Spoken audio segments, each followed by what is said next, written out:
Hello, my Aries friends. Welcome to your new moon in March reading. New moon's going to be in Pisces. It's in a few days. Everything kind of feels fresh and new, and I keep getting this image of people just stepping out of the shower and stepping into their day all hopeful and joyful. I noticed a card already was backwards, so I'm going to use that. I just let Spirit pick. I don't know if you've seen any of my videos before. I've only been doing this for YouTube a couple of months, and I'm still kind of figuring out the best way to go. So do feel free to comment, because that certainly helps. But I let Spirit choose whatever cards. I like to start with at least 4, but sometimes they'll give me 10. Sometimes just 4. Oops. Spirit, what do we have for Aries new moon? What can we expect with the new moon energy in Pisces for Aries?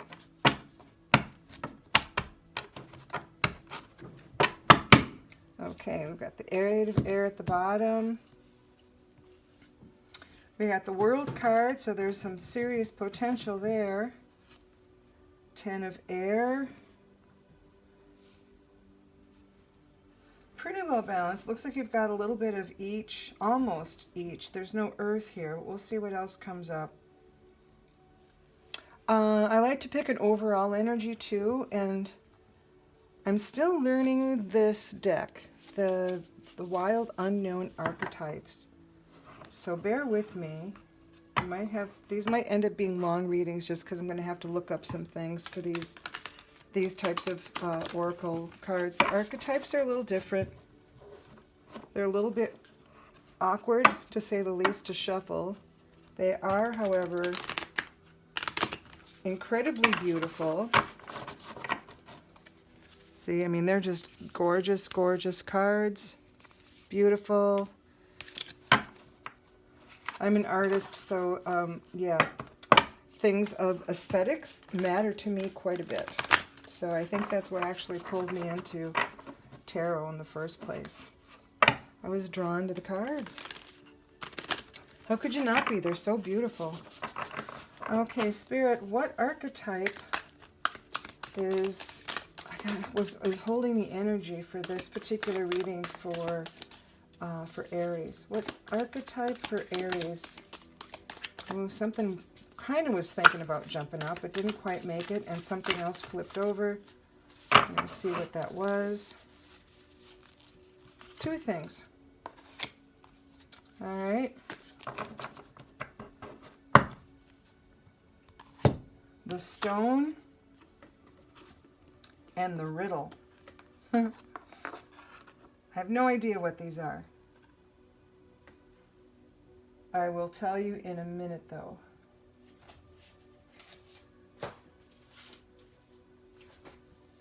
Oh, right, this has that numbering system that takes me a minute to look things up, so I do apologize for that. Actually, I'm going to pause the film so that you don't have to bear witness to my fumbling here. So give me a minute and I will be back. Hello, Aries, I'm back. I also take a look at the bottom of the deck. And before I get too much into these, I'm going to tell you just the quick highlights, the gist of this story. 8 of air is seeing things clearly. You know, whatever was fuzzy, doubtful, whatever, you now can see it clearly. Okay? And it's interesting because this is the ending of something. Usually the ending, because it's air, it's the ending of perception or a way of thinking. And the World card following it in this particular deck is an invitation to maybe look at, it's an invitation to perceive things in a different way. Look at things in different ways. It's a challenge or an invitation to release your old ways of thinking And what's interesting is that they come in this direction, they're at the end. So it seems the ones that come before that are the Page of Fire. And this is all about adventurousness and seeking out new ways of creativity, doing things with eagerness and with passion, right? Fire is the passion. I always say it's the fire in the belly type of passion, not necessarily romantic, but it's the creative, something you care deeply about.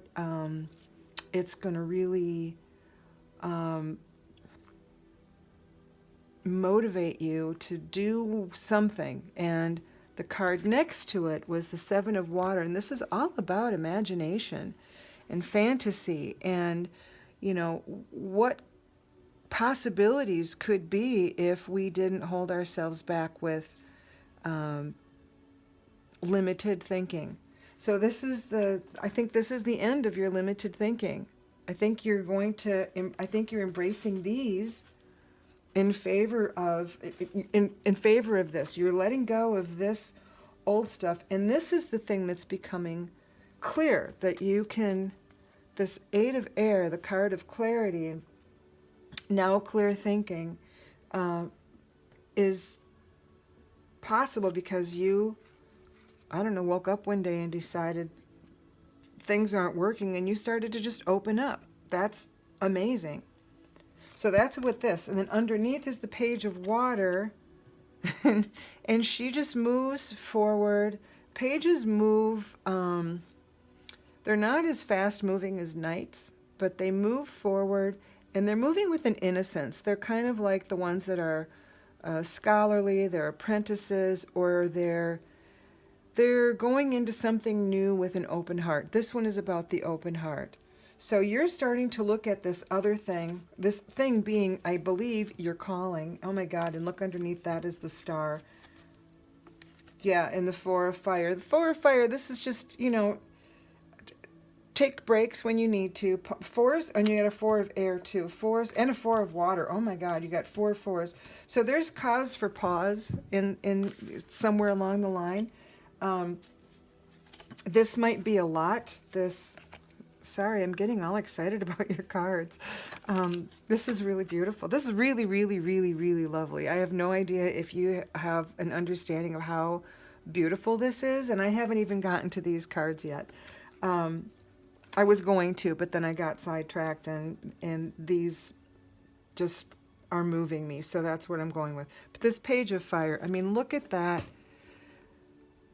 eagerness. And it's not just in one area, right? These ideas are happening everywhere. This passion for whatever this new thing is everywhere. It's atmospheric. It's something that cannot be denied. And the Seven of Water, there's, again, imagination. Shells don't, I mean, there's like the way they move, and this huge lotus flower, it's like just enormous and abundant and fruitful. And there's so many, these are potential ideas floating around. There's a lot of them.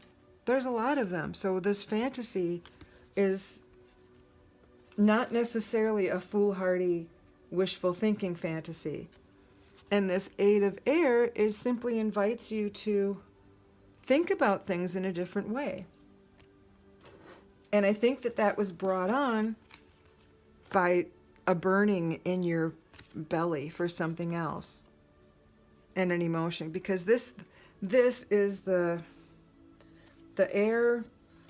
Okay, let me get back to these. I've already said that the Page of Fire, this is the fire in your belly, right? Passion, and it's the creative passion. Seven of Water. Water is the emotional being. So imagination, and it's the feeling card. I look at this and I think of every Pisces I've ever known. They're kind of, ethereal and really sweet and not altogether 100% the person that you want to get advice about the physical world from. But hearts, yeah, absolutely. Hearts, And they're a complicated sign, but they're super imaginative and emotional. So that's this card. And air cards, air is about the mental body. It is, in the mental, usually is shown as sword, which is a cold, sharp steel metal, right? Which so it's about sharp thoughts, quick thinking, clarity, and all of that. This is a little softer version because we're doing it with air and not with the metal. But the air is, this particular one is inviting you to shift how you do things, or shift how you look at things, because she's looking through the clouds and she's seeing something that's a little bit more nebulous than it's not the clear reflection that will be seen. Where was oh, by the oh no, what was the bottom card? I think it was the Four of Air, wasn't it? The clarity card. Oh no, it was the 8. Sorry, it was like this. Yes. So this is the one that's this is one where it is becoming clear. Sorry, I had it backwards. This is becoming clear. It's still a little fuzzy, but it's beginning to because it is a different way of looking at things. So it takes a minute for the eyes to adjust and for the brain to adjust. You're looking at something differently. This one is, you know, it serves you well. You did fine. You did fine with all the, maybe you weren't doing creative things or something and now you want to, but it served you well and it was good. But this also indicates the beginning of a little bit more playfulness, blowing that feather away. It's blowing it away, not necessarily burning it or shooing it. It's just sort of, you know, thank you. You've been good. I've reached the end. I can't do any more with this, so I'm going to clear up my thinking. And this is the one that's the invitation to change your perspective. Sort of like the Death card, but it's in a different, but this is a little bit more, oh, I want to say more fated, more like it's a destiny sort of thing. But then if I look at all these cards and I don't have any idea what, I think it was calling. So this is your purpose, right? What is your calling? For a fire, again, this is another fire in the belly. For our opportunities to take a pause. Sometimes it's a stall. Usually there's a reason for it. If you are stalled with ideas, it's because something else is better. If something stalls because you need a break, you know, and sometimes you take a break or you stall because you need to recognize how far you've already come and appreciate that and celebrate it. So there are moments. But you have 4 fours here, so it would seem silly for me to go into each and every one. I'm just going to say that 3 of the fours, sorry, 3 fours here, that there might be opportunities to pause and reflect, which is absolutely a reasonable thing to do. I'm going to keep this one out on top. Star is often beginning of something new, fresh, brand new, and that's the feeling that this new moon has. Oh, and it is in Pisces, and okay, wow. This card, it's a new moon in Pisces, so I know that I'm going back and forth, but it got me really excited. So this is about your calling, and this is about approaching whatever this new, potential new way or new something that you're doing, approaching it with an open heart and a childlike innocence. So here you have the riddle and the stone. The riddle, I'm not going to read you the whole thing because there's a lot of material here. I will show you the card, though, as I am reading. Yeah, it says, when the riddle is present, one must stop searching for, and it has quotation marks, the right answer. It cannot be found, and ultimately it is not important. Rather, there must be a shift from the literal to the metaphorical, which is what this is all about. It is amazing how these things support each other. Different, and I haven't used this deck like hardly ever because it's new. And here it is already supportive of this. It's just amazing to me.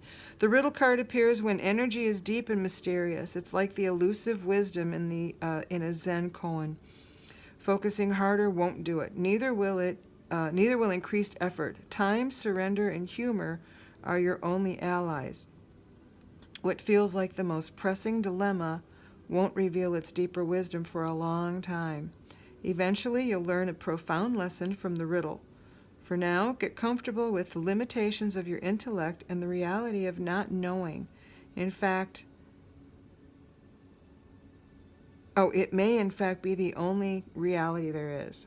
So this is way more ethereal. Because it's Pisces, right? We're in Pisces time. Loving it. And then you have the total opposite. You have the stone. So this is not heads in the clouds and ethereal. This is the eternal, the anchor, the rock. The stone holds psychic and literal weight. Its energy is one of permanence, concreteness, and reliability. The stone's ability to transform is nearly imperceptible to us as it changes ever so slowly over countless human lifespans, which to me is about the world, because this change this transformation that you might be going through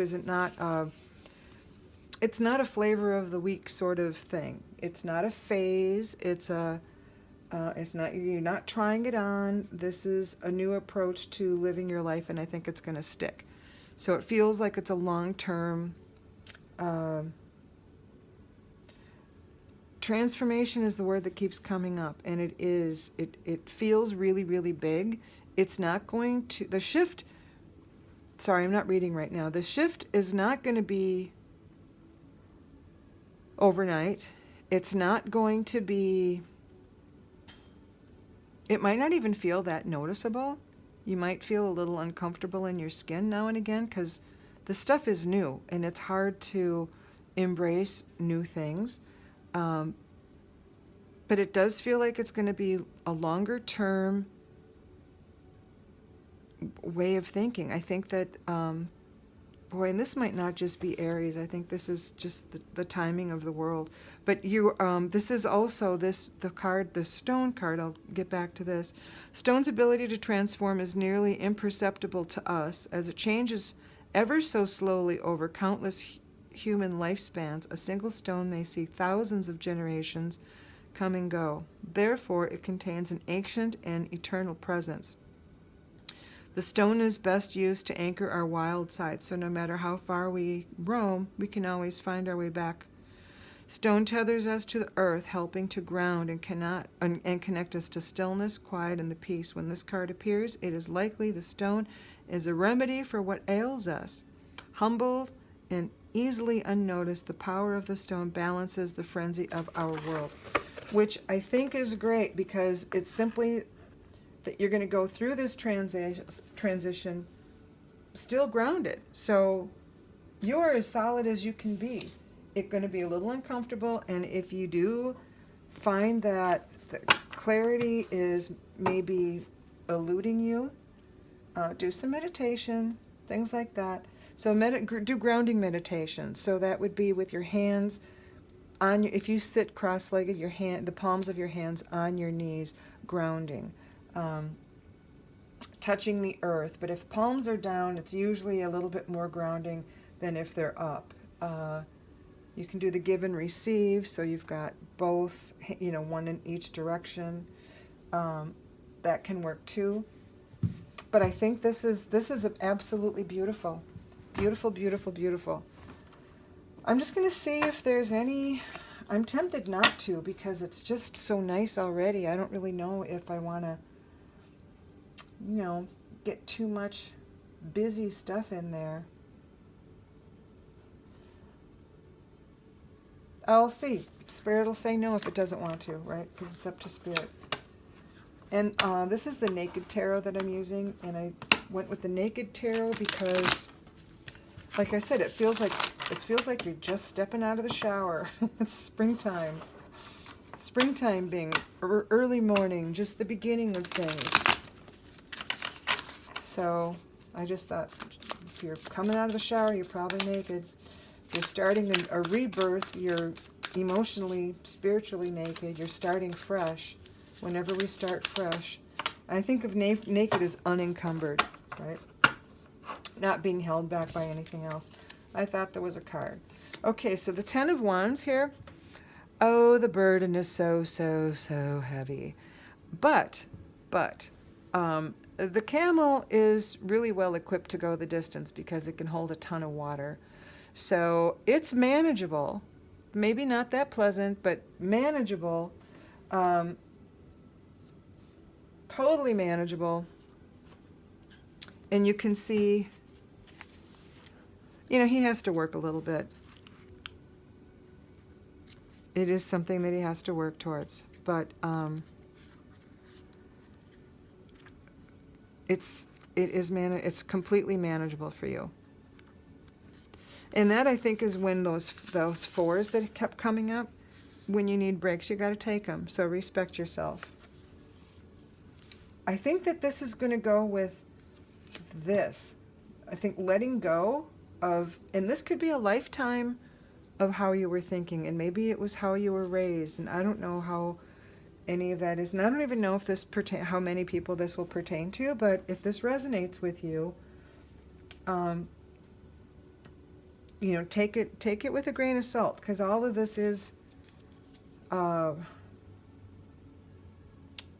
absolute, you know, just not absolute.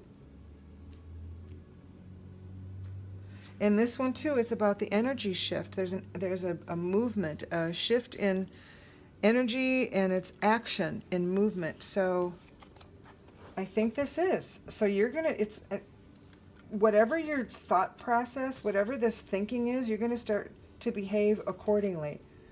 I think this is about behaving accordingly, and this is about the burden of letting go. I think it's about the burden of letting go. But again, this guy is really well equipped. The 10 of Wands, it's still the creative, right? You have all the tools you need. You have the ability. You have the stamina. You have the strength.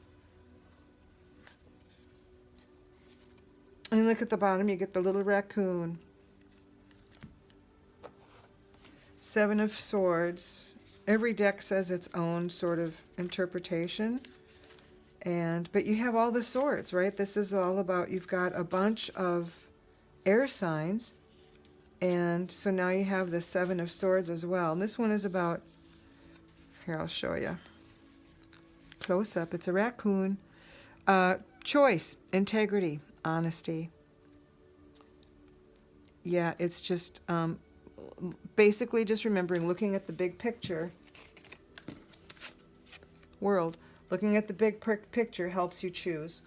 So you don't have to rely on whatever dogma that's been with you most of your life. You can feel differently. You can choose differently.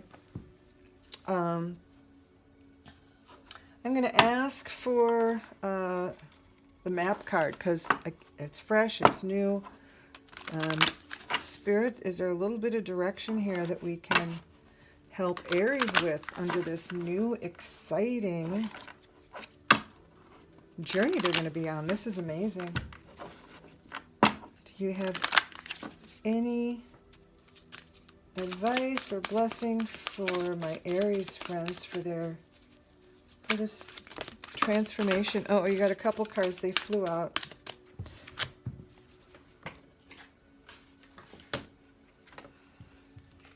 Compass. Oh my God, so perfect. And Sacred Pool. Oh my God, these guys are okay. See, Spirit is just my best friend. Truly, not just kidding either.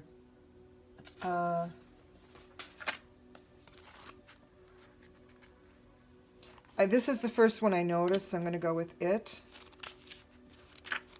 Because this was upside down. So I'm going to start with the Sacred Pool. And I think this compass is going to be just like this one. If you keep the big picture in mind, it will help you make your decisions. So trust your gut. The world is a reflection of your thoughts, feelings, and beliefs. Embody the love you wish to see in the world. I'm not going to read the whole thing because that pretty much says it. This is about the power, the law of attraction and the power that it holds. Basically, we are our thoughts. We become our thoughts.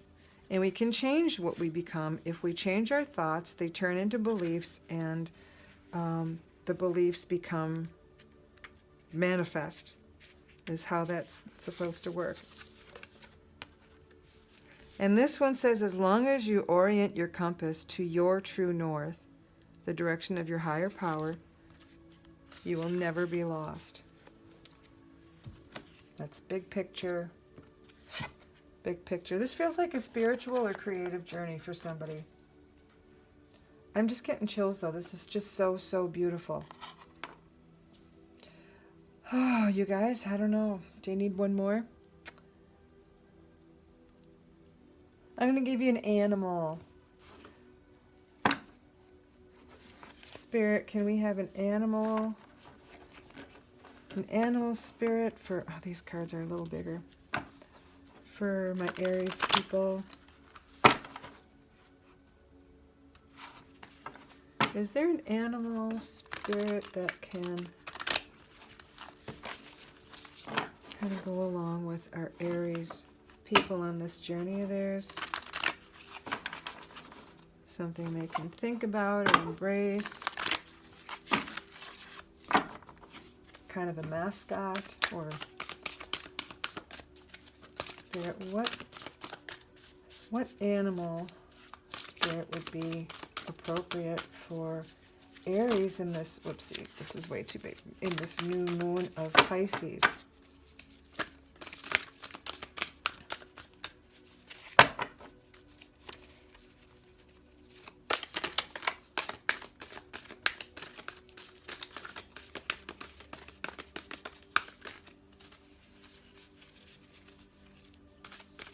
Oopsie. Those don't count. Oh. These are really awkward. Some of these are more awkward than others. These are just one smidgen bigger than the other ones. Spirit, what animal? What animal spirit do we have? There we go. Parrot Spread. Interesting, because I saw that before. It looked like it wanted to come out, and it didn't come out. So watch your words. I think that has to do with the sacred pool. Watch your words, watch your thoughts. And this could be with here. So no negative self-talk, letting old dogmas go. I will read you anything beyond that. Let's see.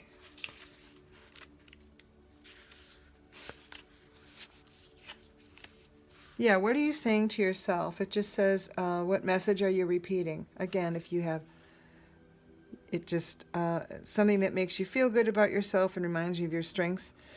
Parrots mimic the sounds around them, and when a parrot spirit appears, it's time to be more mindful of your self-talk and its qualities. Yeah, it just reminds you to be generous and to not gossip and to speak kindly to and about yourself. So no negative self-talk, none of this I can't stuff. And when this creative stuff starts and this imagination, boy, open your arms and let it in. Let it in. Aries, you are incredible this week. This full or new moon. This is incredible. I'm so glad you guys are tuning in. I hope this resonates with at least a few of you. Feel free to leave me comments so that I can know what's working for you and what's not. And yeah, hit the bell, subscribe, and give me a thumbs up if you would be so kind. and I will see you at the full moon. Thanks, Aries, and congratulations. Bye.